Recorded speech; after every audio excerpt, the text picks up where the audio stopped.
Hey guys, how's it going? This is Bobby Kryptonite here, and welcome to another Crypto Chef video. Today we're going to be making a delicious pasta dish that's packed with everything you need, doesn't cost too much to make, and is generally amazing. It's a Chorizo and Veg pasta dish, which I was experimenting with at university, again, like pretty much everything I've been making in the last few videos, but you live and you learn. You can really, it's a dish that you can play around with. You can, within reason, use whatever you want as ingredients, and it turns out tasting great. So without any further ado, let's get cooking.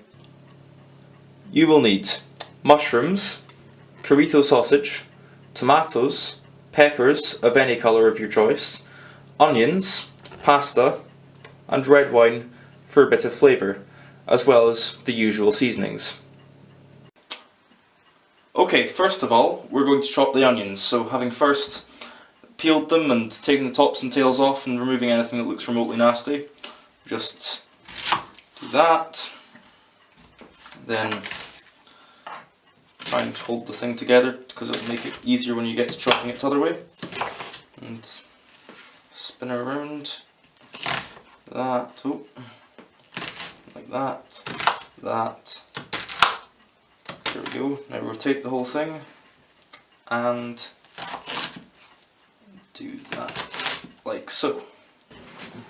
Before we get too underway, we should chop our sausages. It needs to go in the pan because obviously it needs the longest time to cook, so slit the string a bit, and I'd say to feed 3 people, maybe use half the sausage, maybe a little bit more if needs be. We'll cut off the bit which the string's attached to, try and take as much off so that you don't waste as little meat as possible, and then just cut it into slices of reasonable size, not so thin that they go all weird and not so big that they don't cook enough.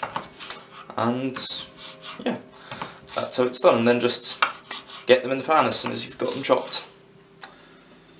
Okay, we've got our pan on a medium-sized flame, so we're going to first add a good sligger of oil.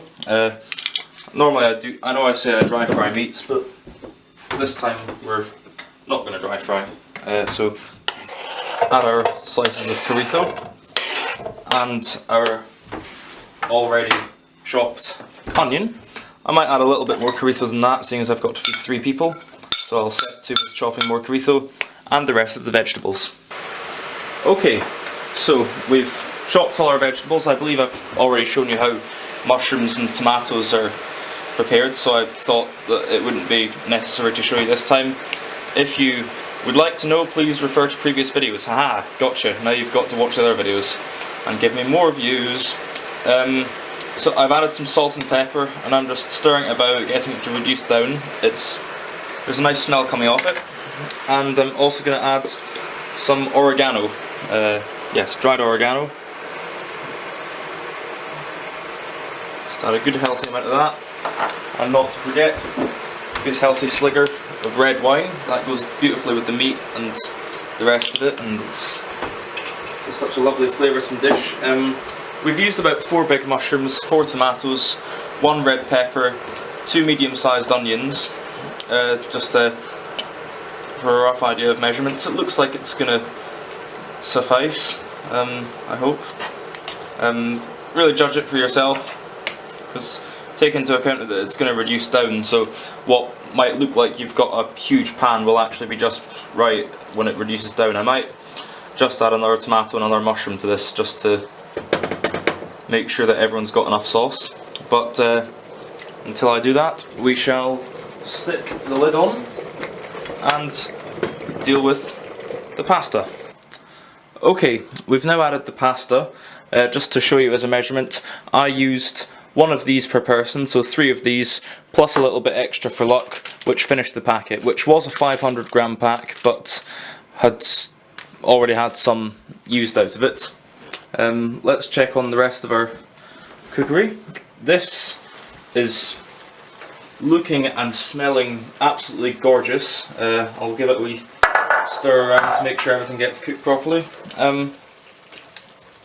Looks like it'll be enough, I think. Might add another tomato for luck.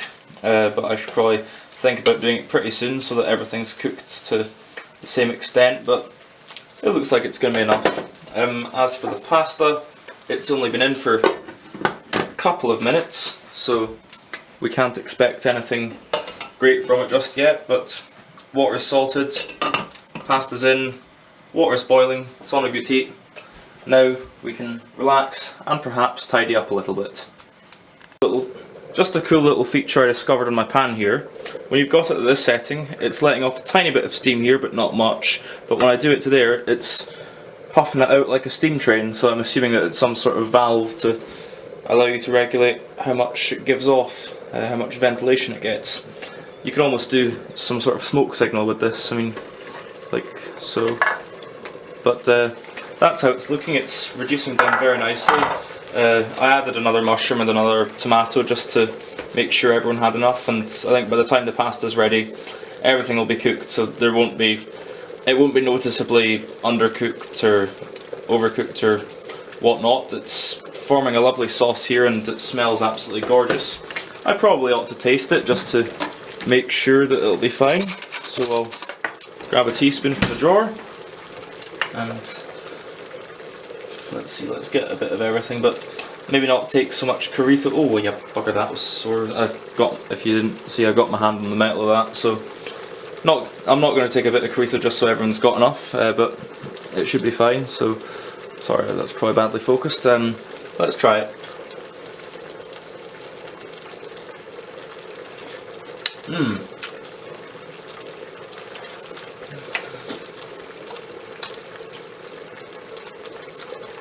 It's hot, but it's delicious.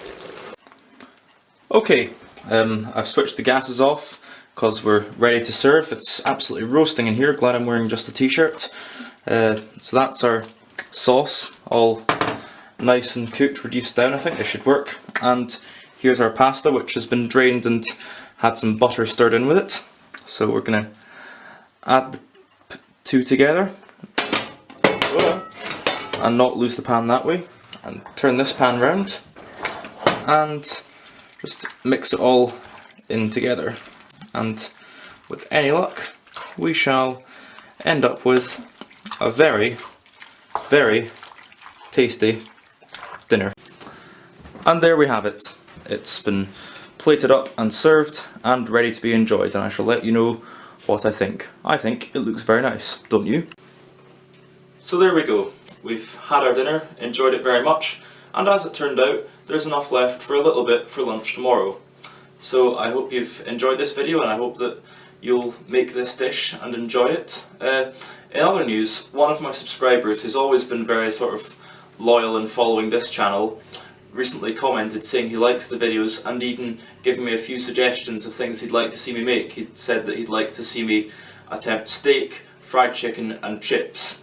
I haven't quite got enough experience of fried chicken and steak yet to do a complete complete tutorial video on how it's done, but chips I can certainly do, and I'll try and learn how steaks and fried chicken are done, so with any luck you'll see me doing those things in the foreseeable future. This is Bobby Kryptonite, hope you've enjoyed this, and I shall see you in the next video. Ta-bye.